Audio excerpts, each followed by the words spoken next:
Dans de nombreuses pratiques, le terme entité est utilisé pour définir une formation énergétique qui stocke une valeur ou un blocage.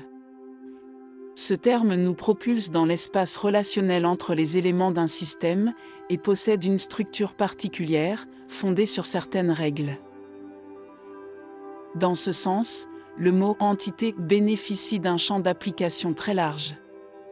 Il peut ainsi désigner des institutions sociales, des concepts psychologiques, des métaphores mystiques, des archétypes inconscients, des structures énergétiques autonomes, des images symboliques récurrentes, voire des entités virtuelles dans l'espace numérique.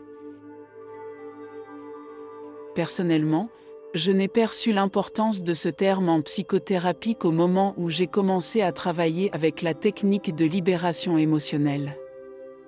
Cette méthode suppose que l'émotion soit quelque peu extraite de son contexte, et qu'on travaille de manière ciblée uniquement sur elle, comme sur une structure bien définie ayant sa propre logique de mouvement. L'émotion est une entité. Mais elle est intégrée dans la dynamique des entités qui composent le psychisme humain. Tant que les règles naturelles de structuration de la personnalité fonctionnent correctement, ces entités ne posent aucun problème. Mais lorsqu'un principe naturel est violé, on ressent comme si des forces obscures venaient nous vampiriser. Il s'agit d'entités non intégrées, qui ne jouent pas le rôle qui leur est destiné. Autrement dit, ce sont nos propres énergies mal intégrées qui créent des blocages. Ce que je dis peut sembler d'un rationalisme sec et désarmant pour ceux qui travaillent avec des métaphores ou les âmes des morts. Récemment, j'ai appris une technique énergétique extrêmement subtile, et j'ai ressenti ces morts comme des présences énergétiques qui m'impressionnaient directement.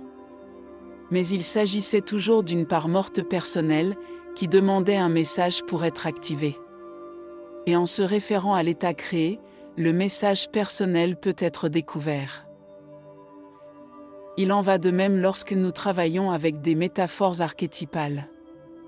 Le langage symbolique est vivant et transmet un message, mais ce message doit être reçu de manière responsable et intégré dans l'unité de la personnalité.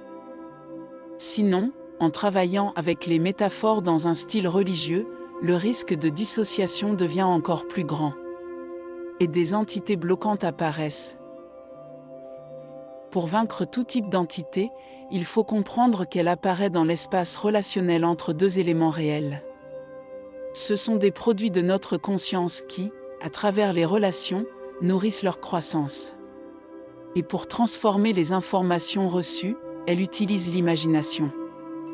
Les entités naissent donc dans notre imagination, ce sont donc des illusions mentales, sans base énergétique propre. Pourtant, elles attirent de l'énergie autour d'elles et peuvent produire des effets néfastes si elles ne sont pas intégrées dans la structure globale. En fait, elles luttent souvent pour occuper la place de l'autorité. Mais étant des créations de l'imaginaire, elles sont en réalité très faciles à dissiper. Il suffit de passer la main là où tu as identifié un blocage énergétique de ce type, et il se brise. Tout type d'exercice énergétique détruit ce genre d'entité bloquante. Mais elles se reforment si l'on n'élimine pas la croyance centrale qui les soutient. Donc, pour éliminer définitivement l'effet négatif, il faut travailler sur les informations qui structurent ce genre d'entité. Alors, il faut dialoguer avec la fantôme, identifier sa place, son rôle, sa fonction et la remplacer.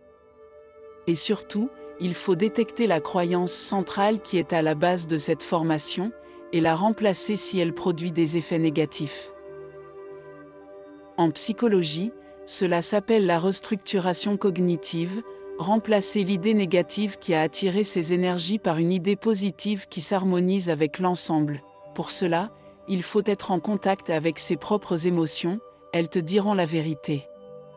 Mais laisser les émotions se manifester librement est parfois effrayant. Elles nous envahissent. Pour maintenir le contrôle, les techniques énergétiques qui travaillent sur le corps nous aident. Mais les résultats deviennent stables seulement si nous trouvons et traitons les informations liées à nos croyances centrales. De cette manière, nous pouvons transformer efficacement les entités et entrer en accord avec nos propres énergies.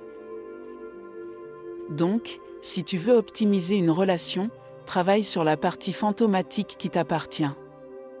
Mais de cette manière, tu modifies déjà la structure de la relation réelle, et l'autre en ressentira l'effet. Il sera obligé de réagir d'une façon ou d'une autre. Le mouvement engendre le progrès. Mais le nouveau sens dépendra des ressources de la relation. Voilà. C'est ce qu'on appelle la magie blanche. Mais moi, je l'ai nommé symbolisme énergétique. J'adore les anciens mythes et les pratiques folkloriques, car c'est là que j'ai trouvé des informations précieuses pour comprendre la structure et le fonctionnement de l'être humain générique. Lorsque nous comprenons cette dynamique, nous avons la possibilité de collaborer avec les forces universelles qui soutiennent notre vie. C'est en quelque sorte l'essence des informations que je partage à travers les livres que j'écris et mes publications sur les réseaux sociaux.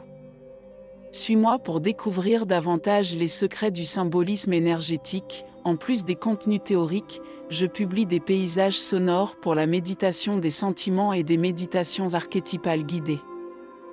Ce sont des matériaux qui peuvent t'inspirer à découvrir ton propre pouvoir de créer des miracles. Car je suis convaincu que les grandes vérités sont simples, que les grands prodiges sont naturels, et que les véritables miracles se manifestent avec une simplicité saisissante, dès lors que nous entrons en résonance juste avec leurs vibrations.